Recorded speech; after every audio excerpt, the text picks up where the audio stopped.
Salut tout le monde, c'est Septimus Blake, ça fait super plaisir de vous retrouver. Aujourd'hui, un déballage et aussi une présentation d'une des extensions du magnifique jeu de figurines X-Wing, enfin la première version, puisque la version 2.0 va pointer le bout de son nez et tout le monde se pose plein de questions. Donc on va éviter de polémiquer, mais pour l'instant, on va jeter tout de suite un coup d'œil à la boîte. Comme d'habitude. Donc très très sympa cette boîte. Il s'agit de l'extension, comme indiqué ici, As Imperio. Voilà, ça faisait un bail que je la voulais celle-ci. Et je vais la découvrir en même temps que vous, puisque je ne me suis pas spoilé non plus. Alors bien sûr, l'intitulé ici, toujours super dessin ici, de ce qu'on a à l'intérieur. Et ici, vous voyez, on a les vaisseaux en vitrine. Il s'agit bien sûr de TIE Interceptor que l'on peut voir dans le Retour du Jedi. J'ai toujours été fan de ces TIE. Je surkiffe ces TIE. Je les trouve vraiment terribles. Voilà. Donc ici, de la pub, des logos et aussi des coordonnées, avec quelques indications. Sur le côté ici, on retrouve le petit effet bouquin habituel que perso j'aime bien, avec voilà, sommairement ce qu'on retrouve sur la couverture.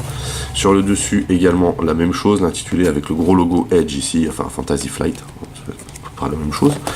Voilà, la même chose ici au niveau de l'aspect bouquin. Et puis bien sûr derrière on s'aperçoit toujours qu'on a un magnifique creux. Et encore là ça va, vu comment ils sont positionnés, ça le fait, mais on a toujours une boîte assez imposante. Bien sûr ici une photo du contenu, on a un descriptif sommaire de ce qu'on a à l'intérieur. On nous précise encore une fois qu'il faut un exemplaire de la boîte d'origine pour y jouer. Voilà. Et il s'agit bien sûr de la faction Empire. Voilà. Alors on se l'ouvre.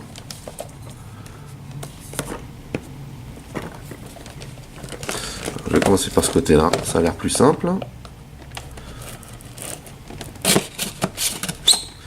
On enlève donc le conditionnement plastique. Hop, voilà. On va ouvrir de ce côté pour jeter un coup d'œil tout de suite aux figurines.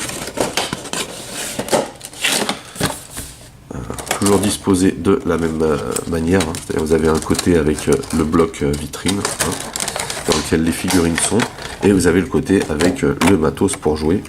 Alors celles-ci ne sont pas insérées dedans, donc vous ne risquez pas de les casser. Alors voici le premier, rouge avec les panneaux noirs, je le trouve over stylé, avec plein de petites décos qui va bien. Terrible, vraiment terrible. Super design, vraiment. Donc on retrouve bien l'Interceptor, mais j'avoue qu'avec avec ces couleurs, ça envoie du couscous, vraiment. Excellent. Et bien sûr, on a le deuxième aux couleurs standard, a priori, avec des petites rayures rouges sur les panneaux. Excellent également. Plus reconnaissable que l'autre.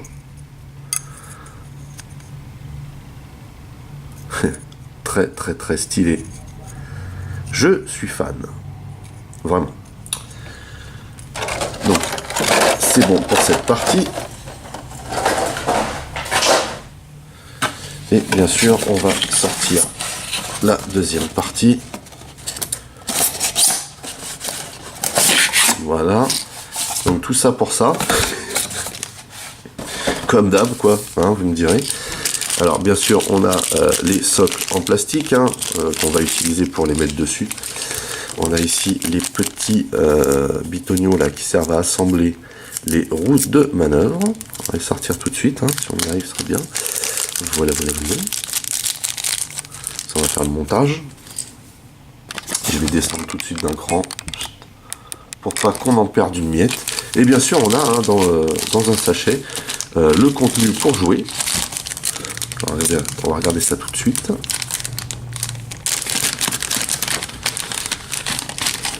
Hop, voilà. Alors on a les cartes qu'on va nous zioter ensuite.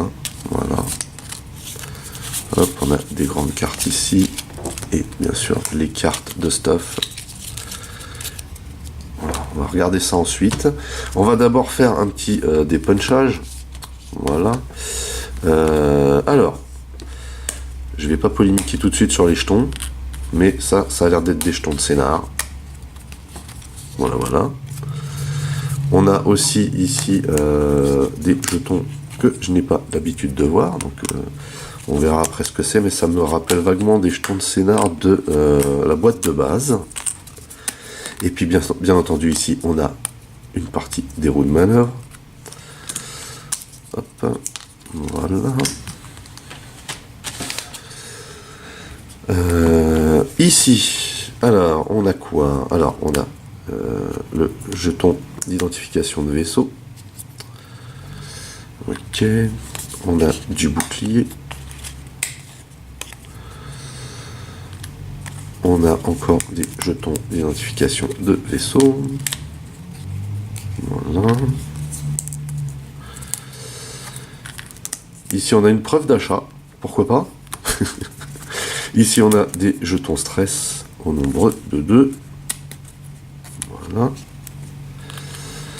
Ici, on a un jeton qui semble être encore un jeton de scénar. On a la deuxième partie d'une roue de manœuvre. Et ici, on a les marqueurs de vaisseau. Voilà, au nombre de 2 aussi. Mais il y en a d'autres ici. Hein. A priori, il y en a 4 au total. Voilà. Voilà. Ici, on a du ciblage. Ici, encore marqueur d'identification. Ici, on a, j'imagine aussi que ça doit être au niveau du scénar. Je vais vous le confirmer après. Hein. Ça, encore du jeton scénar, j'imagine. Ici, on a 2 esquives. Voilà. 2 concentrations. Et bien entendu, le reste d'une roue de manœuvre.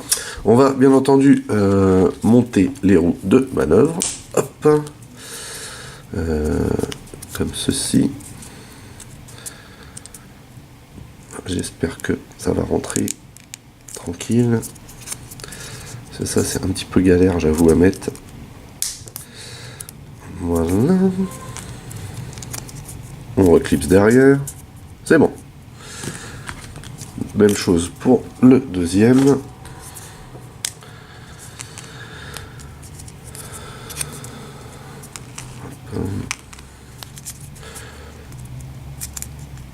Voilà. En fait, il faut bien appuyer pour que ça passe. Et voilà. Alors, avant de faire un récap, ce qu'on va faire tout de suite, c'est utiliser... Alors, vous voyez, on a 2,4 ici. 2,6. Si vous faites une escadre avec les mêmes capacités. On a un 8, de l'autre côté un 6, un 7 et un 5. Donc je vais prendre le 8 et le 7. Comme je fais d'habitude, je prends toujours les 2 plus forts. Et on va tout de suite monter les vaisseaux sur leur slot. C'est quand même quoi. C'est un truc de ouf, ces figurines X-Wing. Alors bien entendu, comme d'hab, on prend, voyez, le côté flèche. Et on met bien sûr l'arc de tir principal dans ce sens. Même chose pour l'autre, dans le sens de la flèche, comme ceci. Donc on va prendre les petites tiges là, qu'on va assembler. Alors ce que je vais faire ce coup-ci, c'est que je vais en mettre un en surplomb. Hein. Donc on va prendre le gris, on va emboîter ici. Alors faut pas forcer, il faut juste trouver la bonne config en tournant. Hein, vous voyez, pas trop forcer. Et on va prendre le 7. Voilà, trop de la balle. Voilà pour ça. Et ensuite la même chose. Alors pour celui-ci par contre je vais en prendre qu'un du coup. Je vais le mettre l'autre est en surplomb. Je vais juste utiliser une des 2 petites arêtes plastiques pour le mettre un peu plus bas. Vous voyez. Génial. Voilà ce que ça donne. On va donc pouvoir faire un récap de tout le contenu de la boîte. Hein. Donc on a les 2 superbes vaisseaux. ici, hein. On a 2 roues de manœuvre, on a bien sûr, j'ai laissé un socle en plastique ici, enfin une tige en plastique, on en a 4, on a 2 socles en plastique, on a 4 marqueurs de vaisseau au total, on a 2 marqueurs de concentration, on a même une petite preuve d'achat, c'est fabuleux, on a ici 2 esquives, on a 2 stress, on a 2 marqueurs de ciblage, enfin une paire, hein. On a ici 2 boucliers, vous voyez, tous ces marqueurs là sont des marqueurs de scénario, vous voyez. Ici, on a des marqueurs d'identification et bien sûr, on a les cartes qu'on va regarder en dernier. Mais avant tout, on va regarder la notice. Donc, notice habituelle, toujours avec des super dessins de ouf. Ça, faut que je vous la montre aussi, parce que d'ailleurs, faut que je la déballe, ça serait pas mal. Je kiffe cette navette. Donc, à l'accoutumée, hein, on a ici, bien sûr, quelques indications, mais directement, on a du gros scénar ici, hein, et puis du gros dessin aussi. Trop génial. Et puis bien sûr ce qui nous intéresse hein, sur cette notice, c'est un récap des déplacements, et on peut voir ici que les déplacements c'est simplement une tuerie, sauf A1 en fait, hein. Il est tellement rapide le truc que A1 il peut faire qu'un virage sur le côté, plutôt étrange. En tout cas on n'a pas de rouge, excepté bien sûr pour les grosses manœuvres, et on peut remarquer hein, à vitesse 5 ici, un demi-tour, un Koigan, je crois que ça s'appelle, un truc comme ça. Je vais y arriver un jour, je vais y arriver. Et on a du vert hein, pour récupérer du stress au cas où on tombe en stress, mais ici on a vraiment du très très lourd en déplacement et en maniabilité, hein, vraiment. Voilà, donc ça c'est un gros point positif sur cette extension, les As impériaux. Je vous ferai bien sûr hein, la contrepartie, c'est-à-dire les As rebelles. Ici, on a 2 cartes de référence, donc une qui vous rappelle hein, l'utilité des modifications et des titres, hein, et une autre qui vous rappelle ce que fait l'accélération et dans quelles conditions vous pouvez l'utiliser. C'est toujours pratique, hein, ces fameuses cartes de référence. Hein. On va commencer par les pilotes. Alors, à savoir qu'on a 4 pilotes pour le rouge, hein, l'intercepteur rouge, et 4 pilotes pour l'intercepteur gris, ce qui est plutôt pas mal finalement. Donc j'ai bien fait de faire du 8 et du 7. Alors ici on a à peu près les mêmes stats pour tout. On n'a pas de bouclier ici, hein, vous voyez. Par contre on a 3 d'attaque, 3 de défense et 3 en coque, ce qui est plutôt pas mal. On n'a que du 26 ici hein, au niveau point d'armée. On a une petite médaille pour faire de l'élite. Par contre, on a le stuff total ici. Hein. On a de l'esquive, de l'accélération, du tonneau et de la concentration. Ça gâte rien. Le monsieur s'appelle Carnor Jax. Un nom tout droit sorti de Mortal Kombat. Excusez-moi. Voilà. Les vaisseaux ennemis situés... Alors, attendez, parce que j'ai des problèmes vraiment avec cette caméra. Voilà. Les vaisseaux ennemis situés à portée 1 ne peuvent pas effectuer d'action de concentration ou d'évasion et ne peuvent pas dépenser de marqueurs de concentration ou d'évasion. C'est juste énorme. Hein. C'est limite de l'anti-jeu. Hein. Magnifique cet intercepteur. Magnifique. Et ensuite on a 3-6. Hein. On a donc Kiri. Non, c'est Kirkanos. Pardon. Ah, le précédent avait bien sûr une valeur de pilotage de 8, excusez-moi. Donc on a du 6, ici on a 3-6 en fait. Mais bon, celui-ci, alors lui il a absolument rien en bas, en mode. Hein. Il est à 24 seulement, il n'a toujours pas de bouclier, hein, comme on a pu le voir précédemment. On a ici toujours par contre là, comment dire, les petites capacités de base bien remplies. Hein. Et ici donc, il est dit que quand vous attaquez à portée 2 ou 3, vous pouvez dépenser un marqueur d'évasion pour ajouter un résultat dégâts à votre jet. Voilà, c'est pas mal ça, hein, parce que à cette portée-là, c'est pas forcément évident à chaque fois. Sauf que quand même, ces intercepteurs tirent à 3, donc ça ajoute quand même une capacité offensive non négligeable. Et puis bien sûr, vous voyez, toujours un super dessin. Voilà. Et ici on a 2 fois pilote de la garde royale. Vous voyez, donc il n'y a absolument rien ici. Par contre en bas, on a la possibilité de rajouter un mode élite. Hein. Ce qu'il n'y a pas sur les autres, c'est à 22. Enfin, ce qu'il n'y a pas sur le précédent, pardon. C'est à 22 ici. Hein. Et puis il n'y a absolument rien de spécial, excepté bien sûr toujours cette barre de capacité de base bien remplie, bien fournie. Et on a ensuite bien sûr les cartes pour le gris, c'est du gris, voilà. On a moins de valeurs de pilotage ici sur toutes ces cartes, vous voyez. On a toujours les mêmes valeurs, hein, ici. On va commencer par celui à valeur pilotage 7 qui s'appelle Tetran Koval. On retrouve à peu près la même chose que sur les autres, donc il est à 24 hein, en point d'armée. On a ici, on peut lui mettre un élite, hein, une modification élite. On a toujours les capacités de base bien fournies. Et il est indiqué ici, quand vous révélez une manœuvre demi-tour, vous pouvez considérer la vitesse de celle-ci comme 1, 3 ou 5. Ça ouvre pas mal de possibilités, hein, sachant que le déplacement dans X-Wing est un petit peu le nerf de la guerre, on va dire. Ensuite, valeur 5, on a lieutenant Lorir.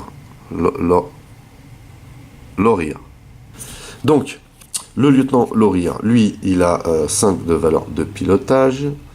Il est à 23 en point d'armée. On ne peut pas lui mettre de modification élite. Il y a toujours le stuff total de capacité de base.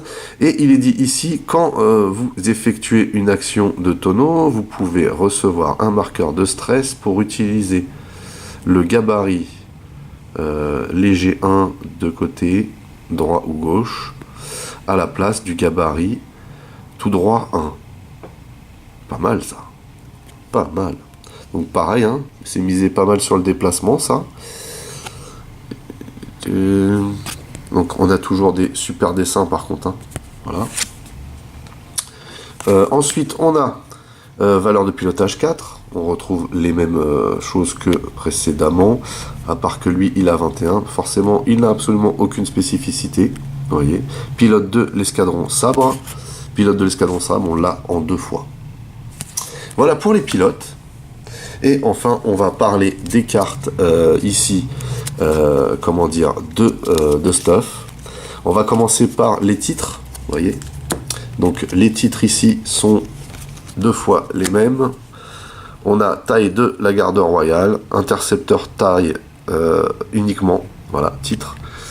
Vous pouvez vous équiper de 2 améliorations, modifications différentes au lieu de une. C'est juste génial. Cette carte ne peut pas équiper un vaisseau dont la valeur de pilotage est de 4 ou moins. Ok, mais on n'achète pas ce genre d'extension pour mettre du 4 ou moins en général. Après, je vous dirais, tout dépend de la stratégie, forcément. On a ici toujours un super dessin. Et puis, bah, c'est équipement 0. Donc, plutôt intéressant comme titre. Hein. Ensuite, on a, comment dire, dans ces cartes d'amélioration, on a des modifications. Et on en a un paquet. Je vais vous les montrer. Je vais y arriver. Voilà, c'est bon.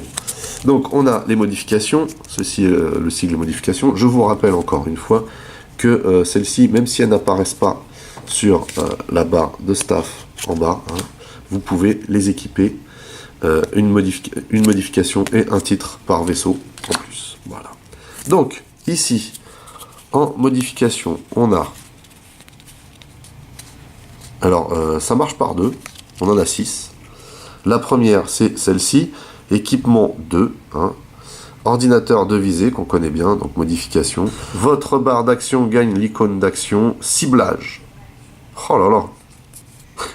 Ça veut dire que votre barre d'action de base hein, n'est plus à 4, mais à 5 items. On l'a en 2 fois, hein, si vous avez envie d'équiper les deux, avec la même chose. Ensuite, on a quoi? On a coque améliorée, modification, augmente votre valeur de coque de 1. C'est pas mal non plus, ça. Par contre, c'est équipement 3 quand même. Hein. Et ensuite, on a, pareil en 2 fois aussi, bouclier amélioré, modification, augmenter votre valeur de bouclier de 1. Ce qui est pas mal, finalement. Vous pouvez avoir du bouclier si vous le souhaitez. C'est pour ça qu'il y a 2 jetons bouclier, forcément. Voilà, ça c'est fait.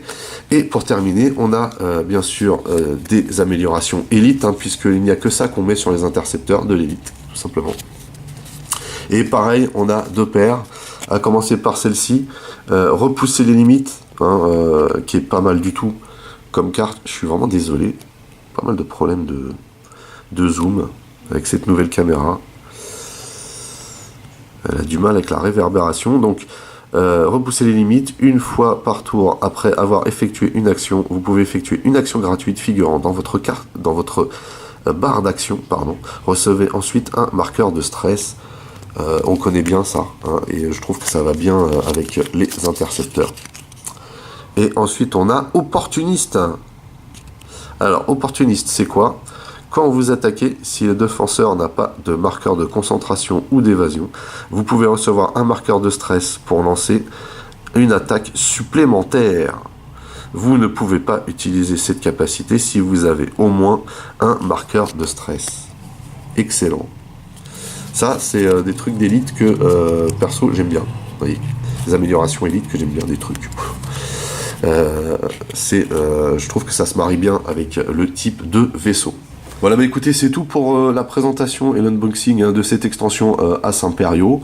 Je trouve cette extension excellente. Je suis fan déjà de ces tailles, comme la plupart des tailles d'ailleurs. Hein. Mais voilà, il y a un contenu sympa, pas trop compliqué à jouer, juste dans l'efficacité au final. Hein. Voilà, bah écoutez, n'oubliez pas que vous pouvez lâcher des commentaires dans la section du dessous, que si vous avez aimé, un petit pouce en l'air, ça fait toujours plaisir. Vous pouvez aussi partager mes vidéos, hein, c'est cool, ça me fait de la pub.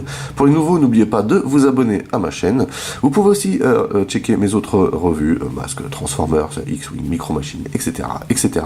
Mais aussi mes playlists. En attendant, je vous donne rendez-vous à très très vite. Portez-vous bien et à la prochaine. Allez, bye bye.